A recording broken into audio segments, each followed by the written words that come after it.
का 10% हो जाएगा, 6,400 बिलियन हो जाएगा।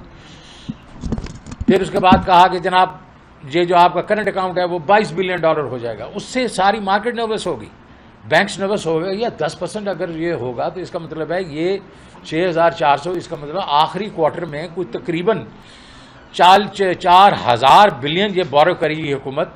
तो उन्होंने रेट्स ऊपर कर दिए, और जब रेट्स ऊपर किए तो जो स्टॉक मार्केट गिरना शुरू होगी।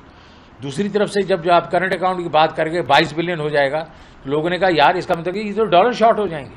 उसका मतलब है कि रुपए पे एकदम प्रेशर पड़ गया, और वो जो प्रेशर जो है आपने देखा, रुपया जो है हम जो मार्च की 2 तारीख को 178 रुपये था, और जब हम छोड़कर 182, वो एकदम आज की डेट में 200, 211, 12 पे चला गया।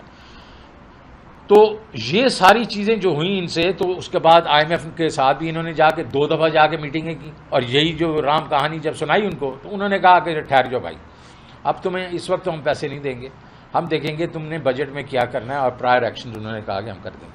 और इस दौरान में load shedding, severe load shedding, क्योंकि इन्होंने ऑब्वियसली तेल शेल मंगवाया नहीं और गैस मतलब LNG मंगवाई नहीं। अब ये एक पहले 6 हफ्ते के बाद एक पहला मिनी बजट आ गया, और वो मिनी बजट क्या था? पेट्रोल प्राइसेस जो है 85 रुपये इन्होंने बढ़ा दी, उन्होंने डीजल की प्राइसेस 120 रुपये फी लीटर बढ़ा दी, और अनाउंस कर दिया कि 1 जुलाई से 45% गैस की प्राइस बढ़ जाएगी। और इसमें सबसे जो बुरी बात इन्होंने की, और बल्कि हमारे लिए जो तशवीश की बात की, कि जो सबसे निचला वाला तबका है उसकी प्राइसेस जो होंगी वो 450% बढ़ जाएंगी। इसका मतलब यह है कि उनकी जो वो आज बिल कर रहे हैं 4.5 गुना उनके बिल, 4.5 गुना थे, 4.5 गुना बढ़ जाएंगे। उस तरह बिजली का भी इन्होंने कहा 47% बढ़ जाएगी, और बेस रेट बढ़ जाएगा। अगेन वो जो सबसे छोटा वाला है उसकी 75% बढ़ जाएगी। तो ये इन्होंने कहा, और उससे ये हो गया कि अब आपकी जो SPI है आपको मालूम है वो 28% पे चलेगी। 28% इन्फ्लेशन हो गई आपकी, और उसका रिपल इफेक्ट ये हुआ कि बाकी जो डेली यूज़ की चीज़ें हैं उसके ऊपर आपकी जो प्राइसेस है 40 से 50% बढ़ गई। अब फिर आ गया जून 10 में मैं कहूँगा कि एक खानापुरी बजट आया। मैं उसका नाम खानापुरी इसलिए कहता हूँ कि वो प्रोविजनल था, वो डॉक्यूमेंट में लिखा था प्रोविजनल बजट है। इसका मतलब है कि ये असल बजट नहीं था और खानापुरी बजट था। और उस खानापुरी बजट में इन्होंने ग्रोथ रेट 5% दिया था। अरे भाई, अगर इन्फ्लेशन 28 से 30 से 35% होगी तो किधर से आपका मतलब इंडस्ट्री ग्रो करेगी, और एग्रीकल्चर ग्रो करेगा, और मतलब सर्विसेज ग्रो करेंगे। फिर इन्होंने इन्फ्लेशन को 11.5%, अब इन्फ्लेशन चल रही है 28 और बढ़ जाएगी 35 से 40 हो जाएगी, तो जो एवरेज 11.5 किधर से होगी?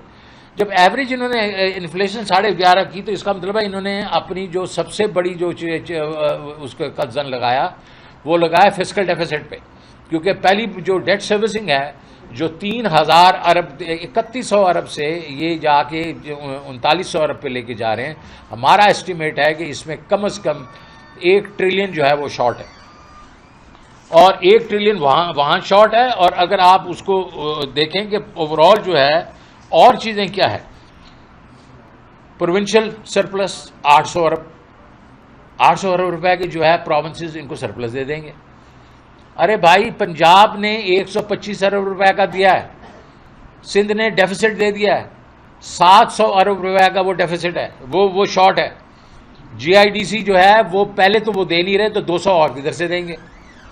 और सब्सिडीज जो इन्होंने शॉर्टफॉल की है उसमें कुछ तकरीबन 500 बिलियन रुपए की शॉर्टेज है। इसमें मैं 650 बिलियन जो पड़ा हुआ है डिविडेंड्स का, मुझे मालूम है, उसको भी मैं अगर इस्तेमाल कर लेता हूँ, क्योंकि जो कैपेसिटी पेमेंट्स हैं पिछले साल की, वो जो ये साल गुजर रहा 850 अरब रुपए, अगले साल की 1440, वो कहाँ से गुम हो जाएंगी, वो कहाँ से पे करेंगे? तो तकरीबन 6,600 के करीब ये जो फिस्कल डेफिसिट होगा, जो कि तकरीबन 8.5 से 8.6% होगा। अब IMF के साथ इन्होंने बातचीत शुरू कर दी है, और IMF ने इनको कहा है कि आपने कम से कम तो अपना रेवेन्यू बजट बढ़ाना है, 750 करना है।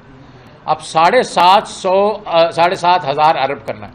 7,500 अरब ये उधर से कर रहे हैं। हमने 4700 अरब से 6100 अरब किया था, और 300 अरब तो वो था जो ऑयल पे हम नहीं ले रहे थे, तो हमने 1400 अरब रुपया किया था।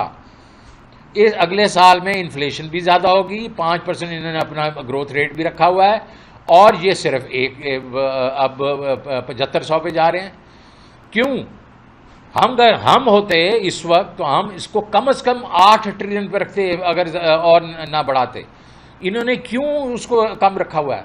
बिकॉज सारी वो चीज़ें जो प्रोग्रेसिव थी, जो हम कर रहे थे, जिसमें ब्रॉडनिंग थी, 43 मिलियन हम लोगों ने नाम दे के आए जिनको हमने पूरी आर्टिफिशियल इंटेलिजेंस से ये एस्टैब्लिश कर दिया कि ये टैक्स पेयर बन सकते हैं, वो इन्होंने उस लिस्ट को बिल्कुल रद्दी की टोकरी में फेंक दिया।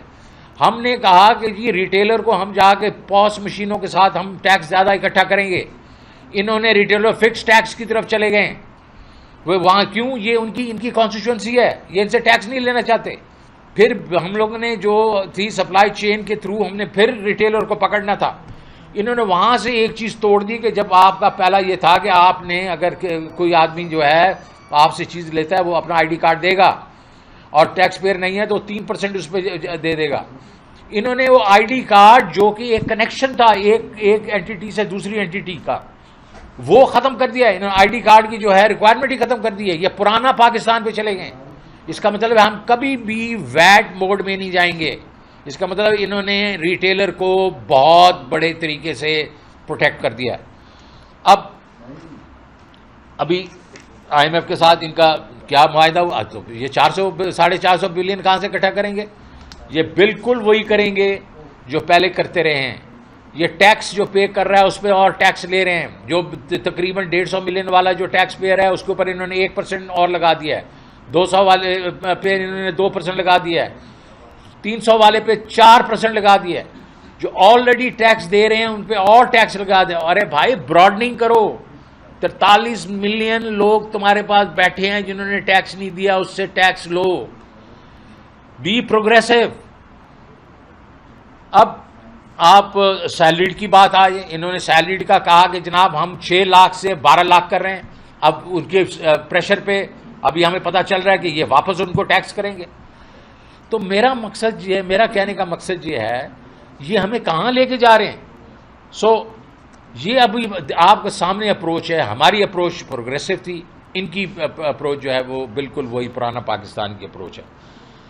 और सबसे बड़ी मैं बात आपको ये करना चाह रहा हूँ कि ये जो इससे होगा क्या?